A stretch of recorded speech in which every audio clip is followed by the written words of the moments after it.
आज एक बेहद दिलचस्प एक्सप्लेनर शुरू करते हैं। हम एक ऐसी यात्रा पर निकलने वाले हैं जहां हमारी प्राचीन पौराणिक कथाएं सीधे अत्याधुनिक विज्ञान से टकराती हैं। मतलब सदियों से जिस गंगा जल को हम पवित्र मानते आए हैं ना, आज हम एक माइक्रोस्कोप के जरिए उसके अंदर की एक पूरी अदृश्य दुनिया खंगालेंगे। ये सिर्फ एक नदी की कहानी नहीं है, बल्कि ये देखना है कि कैसे हमारी सबसे पुरानी कहानियों के अंदर अक्सर गहरे इकोलॉजिकल और साइंटिफिक सच छुपे होते हैं। चलिए शुरू करते हैं। जरा सोचिए, सदियों से गंगा नदी के बारे में एक बात बहुत मशहूर है, एक ऐसा विरोधाभास जो किसी को भी हैरान कर दे। इसके किनारों पर इंसानों की इतनी भारी भीड़ और गतिविधियां होती हैं, फिर भी इसके पानी में एक गजब की नेचुरल सेल्फ क्लीनिंग पावर है। आपने भी सुना होगा कि इसका पानी सालों तक रखने पर भी खराब नहीं होता। तो सवाल यह है कि आखिर ऐसा क्यों? क्या ये महज कोई चमत्कार है, या फिर इस शांत बहते पानी के ठीक नीचे कोई साइलेंट माइक्रोस्कोपिक युद्ध चल रहा है जो इसे लगातार साफ रख रहा है? इसी रहस्य ने सदियों से विचारकों और अब आधुनिक वैज्ञानिकों को अपनी तरफ खींचा है। अब सीधे साइंस पर जाने से पहले उस मशहूर प्राचीन कथा को याद करना जरूरी है जो इस नदी से जुड़ी है। हम सबने सुना है कि कैसे राजा सगर के 60,000 पुत्रों को ऋषि कपिल ने क्रोध में भस्म कर दिया था। पीढ़ियों तक उनके वंशज उन आत्माओं की शांति के लिए स्वर्ग से पवित्र नदी को धरती पर लाने की कोशिश करते रहे, पर नाकाम रहे। आखिरकार भगीरथ की कड़ी तपस्या काम आई। लेकिन कहानी में ट्विस्ट यहां आता है कि गंगा का बहाव इतना तेज था कि धरती उसे झेल ही नहीं सकती थी। तब भगवान शिव ने उस विनाशकारी बहाव को अपनी जटाओं में रोक लिया। उनकी जटाओं ने एक कॉस्मिक फिल्टर का काम किया और उस पानी को 7 सुरक्षित धाराओं में धरती पर छोड़ा। और यहीं पर ना हमारी प्राचीन आस्था और मॉडर्न साइंस आमने सामने आकर खड़े हो जाते हैं। एक तरफ हमारी मान्यताएं हैं कि ये जल आत्माओं को शुद्ध करता है और जीवन में पवित्रता लाता है, लेकिन दूसरी तरफ अगर हम वैज्ञानिक नजरिए से देखें तो 1896 में ब्रिटिश बैक्टीरियोलॉजिस्ट अर्नेस्ट हैंकिन ने एक ऐसा डिस्कवरी किया जिसने सबको चौंका दिया। उन्होंने नोटिस किया कि गंगा के पानी में हैजा यानी कॉलेरा फैलाने वाले विब्रियो कोलेरा बैक्टीरिया जिंदा ही नहीं रह पाते। मतलब जो पानी आध्यात्मिक रूप से इतना पवित्र माना जा रहा था, उसमें असल में बीमारी फैलाने वाले रोगाणुओं को मारने की एक असाधारण बायोलॉजिकल ताकत मौजूद थी। इसी ऐतिहासिक खोज को आज के साइंस के चश्मे से गहराई से समझने के लिए हाल ही में रिसर्चर्स ने हरिद्वार के 3 बेहद अहम घाटों पर फोकस किया: हरका पौड़ी, चंडी देवी घाट और दक्षेश्वर महादेव। अब आप सोचेंगे यही तीनों क्यों? क्योंकि यहाँ लोगों की सबसे भारी भीड़ होती है, जिसका सीधा मतलब है प्रदूषण का सबसे ज्यादा खतरा। रिसर्चर्स ने इन तीनों जगहों से पानी के सैंपल्स लिए और उन्हें मिलाकर एक डीप स्टडी की ताकि इस नदी के खुद को साफ रखने वाले रहस्य से पर्दा उठाया जा सके। तो सवाल उठता है कि वैज्ञानिकों ने पानी के अंदर देखा कैसे?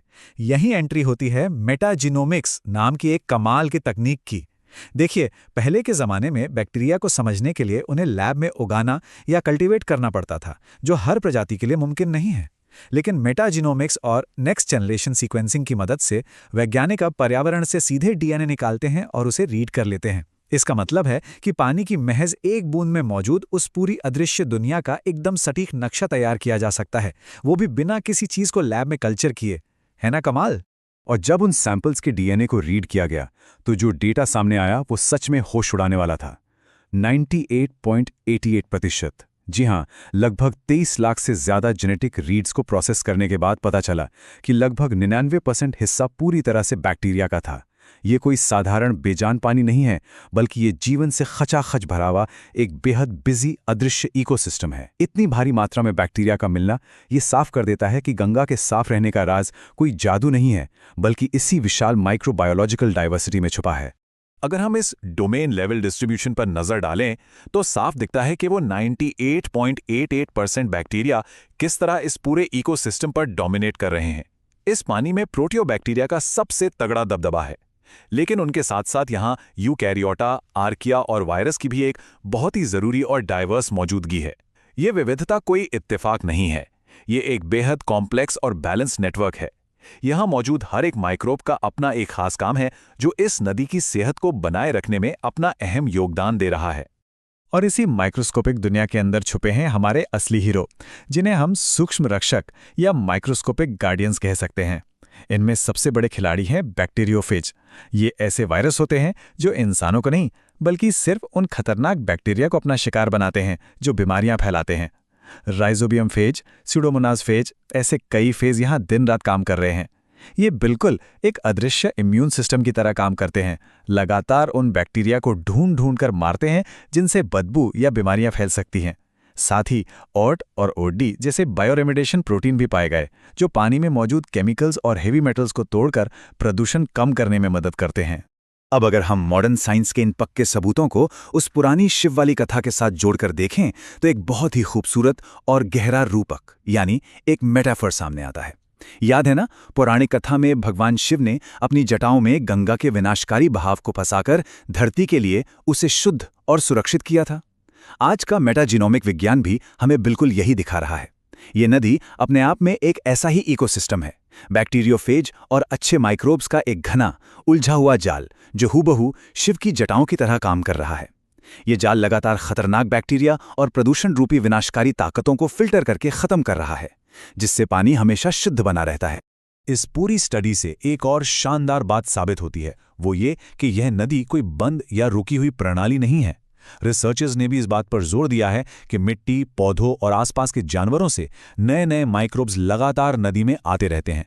मतलब ये नदी अपने आसपास के कई दूसरे इकोसिस्टम्स के साथ गहराई से जुड़ी हुई है।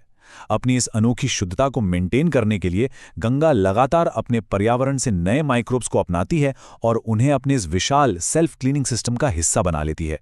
ये एक बेहद डायनामिक और हमेशा चलती रहने वाली प्रोसेस है। तो इस पूरे विश्लेषण से एक बात तो एकदम साफ हो जाती है कि जिसे हम सदियों से महज एक चमत्कार मानते आ रहे थे, वो असल में प्रकृति की अपने खुद की एक बेहद एडवांस्ड और कॉम्प्लेक्स बायोलॉजिकल टेक्नोलॉजी है। इस रिसर्च ने हमें उस अदृश्य दुनिया को देखने का चश्मा दिया है जो हमारे पर्यावरण को बचा रही है। लेकिन जाते जाते यह हमें एक बहुत ही मजेदार सवाल के साथ छोड़ जाता है। अगर एक प्राचीन मिथक के पीछे इतना तगड़ा इकोलॉजिकल साइंस छिपा हो सकता है, तो मानव इतिहास की और कौन-कौन सी ऐसी किंवदंतियां होंगी जो ऐसे ही किसी साइंटिफिक सच को अपने अंदर समेटे हमारे इंतजार में हैं? सोचिएगा जरूर।